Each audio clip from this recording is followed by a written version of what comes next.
Hey YouTube, how's it going? Today we're going to be talking about offense in fighting games, and we're going to use Granblue Fantasy Versus as an example, but I'm going to share some basic tenets of offense and how to apply them to pretty much any game, right? So the three big keys to offense in fighting games, in my opinion, is you have to know what an optimal offense looks like and how to run it. And then once you have that optimal offense, you have to have a diverse flowchart that kind of branches off of that with many different options in order to adapt to the opponent and show your opponent different looks. And then the third goal is to overload your opponent's mental stack. Once you have all those different options, in order to be able to get away with stuff that you normally wouldn't be able to get away with, you have to overload the mental stack. How do you know what optimal offense looks like? In order to determine this, I would ask myself several different questions. What gets you the most damage? What offense is the safest? What type of offense allows you more turns? And what kind of offense works against common defensive options that people playing this game would typically do? So when I think of Granblue Fantasy Versus, the main thing that has kind of all these attributes is the safe meaty jab. So if you set a dummy to do a wake up reversal, reversals in this game are pretty slow, which means that depending on your character, which every character but Matera and Fairy can do this because they have a jab that recovers fast enough, you can meaty them on their wake up, which means that you hit them if they're like mashing, but if they're mashing DP, you can block it. So think of like a safe jump, but from the ground. So that example there, I blocked the DP. So something like that is very optimal in the sense that you get free pressure and it's safe. And so when I think of Zoe, what I want to do when I first start out the match is run my optimal offense. So I'm going to check people to make sure they're not waking up on my meaty jabs. And I'm also going to do something that leads to very good damage or is hit confirmable. So take for example this string. So I really like this string 2L, 5L, and then 5H into 2, 3, 6 medium.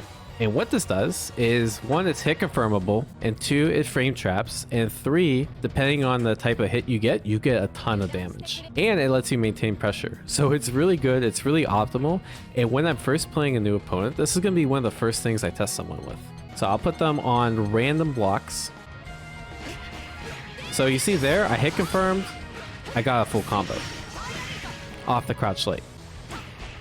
So that's another combo, that's a combo, that's a combo.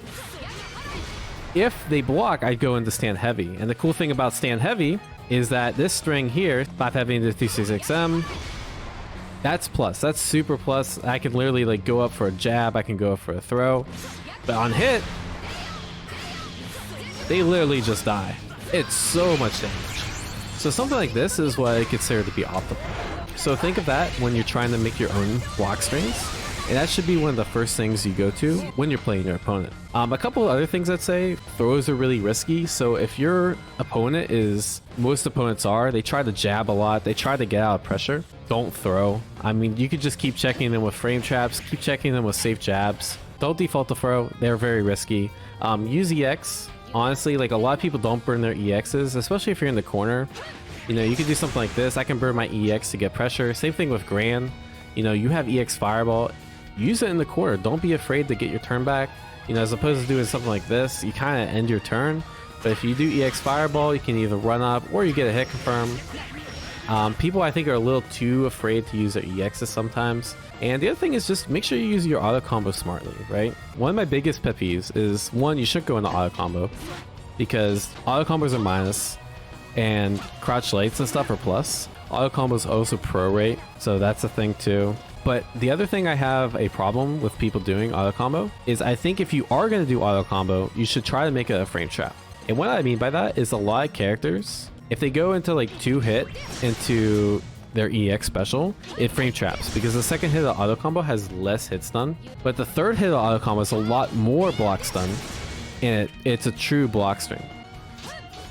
So that frame traps, that does a shit ton of damage. So if I'm going to go into auto combo, instead of doing this, where you just get frame advantage, I mean, there is sometimes to do that. Like, let's say you don't want to eat DP because you'll die, or they have loaded super, but you kind of like give up a mix-up opportunity if you're not frame trapping there, right? In my opinion. And the risk reward of doing a 2-hit auto combo EX special is just so much because you get so much reward off of it, and it's still your turn anyways. So I always think people should try to take that additional turn when they do their auto combos. I'm a big fan of that. So the second tenet of offense is have a diverse flowchart of many different options, which will allow you to adapt to your opponent. Players will tend to favor certain options. You need to pick the right countermeasure for this. So for example, what beats this string that I'm doing, right? My optimal string of crouch light, stand light, into stand heavy into 236M. Well, there's a few things, right?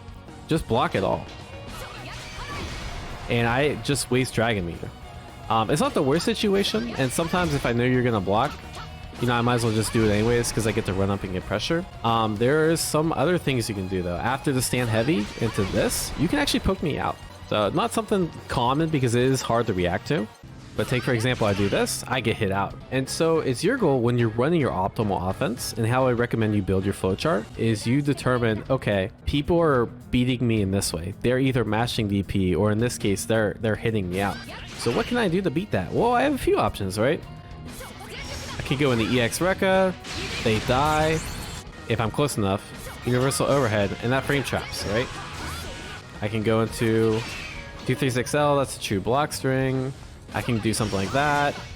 Depending on the normal, it'll whiff punish. So there's a bunch of different options, and depending on what I see the opponent do, I'll react to that option. So let's say they're gonna DP on block. I do something like this. I'm just gonna get hit out of my stand heavy, right? So what can I do to beat this? Well, there's a couple things. Against the opponent, if they're mashing DP, you can literally just chain crouch lights. And this second crouch light will hit them out of their DP. And you can do what I like to do is like a delayed button. So I'll do like 2 light, and then like a delayed M. You see how my M was on the input screen but didn't actually come out?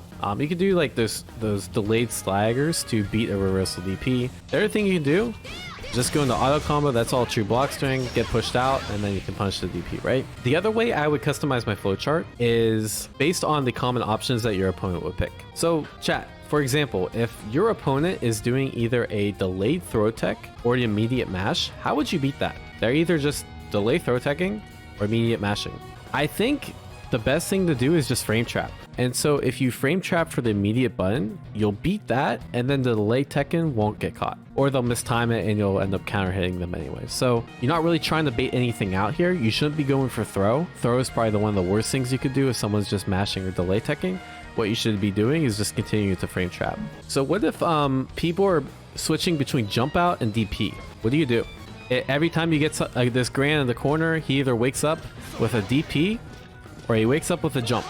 You either meaty 2L or shimmy. Yeah, exactly. You just sit there and wait, or you shimmy, right? So you go up to them on offense, you back up, and you either wait for the jump or you wait for the DP, and it beats both options, right? You want to notice your opponent's tendencies. Most people on defense won't just keep doing the same thing on defense. They'll typically cycle between a couple different options that they at least like to favor, right? And so when you recognize what those options are, you need to start customizing your optimal offense in order to beat them. And you could play with that scenario like however you want, right? Like if they're delay mashing or immediate DPing, well, just back off and beat the DP. What if they're delay throw teching or blocking? Well, then you just try to beat the throw tech and you go for run up universal overhead and that sort of thing. The last thing that I want to stress upon people is everyone has holes in their defense, like even the best players. The thing is that humans are like very bad at reading random. So don't think that you can't ever open up someone, because everyone is going to have holes in their defense that can be exploited, right? One thing I will say is that Granblue, just to apply this to Granblue has a lot of moves that require the opponent's attention to be distracted. So let's take, for example, Zoe's 623H. That move is like super reactable. Anytime that you see it coming, you can literally just 2H it and you just die. But you can get away with it. And the way you get away with it is just throwing so much information out there that the last thing they would expect is a 623H. And the same thing applies on offense. When I'm canceling into dragons, I'm shimmying, and I'm doing 236 mix-ups like this, the last thing they're going to look out for is something like an EXDP on defense, right? And anytime I go for an EXDP in like a corner situation like that, it's very hard to predict because people aren't looking out for it, right? And there's a bunch of moves in the game like that. You know, universal overhead is an example. If you do it unpredictable times, even though it might be reactable, or a throw might be reactable offline, if you're doing it at very unpredictable times, it's going to be very hard to stop. Same thing with like Belial's EX command grab, Belial's MDP. I mean, you could argue like Grand's boot, you can just DP it on reaction, right? But if you're doing it unpredictable times, it makes it very hard to. So the goal is to, again, run your optimal offense. Then once you have your optimal offense established, customize it towards the opponent you're playing. And after you do that, mix up the timing, implement a bunch of different options to throw your opponent off so you can get away with your more reactable mix-ups or more rewarding mix-ups more often. So guys, I hope that makes sense. I think those principles apply to pretty much any fighting game. Leave a comment down below if you have any additional tips you'd like to share. This kind of only scratches the surface. You could talk a lot about offense, but I think if you implement these 3 key principles, your offense will improve a lot in any game you choose, including Granblue Fantasy Versus. As always, don't forget to like and subscribe, and I'll see you guys on the next video.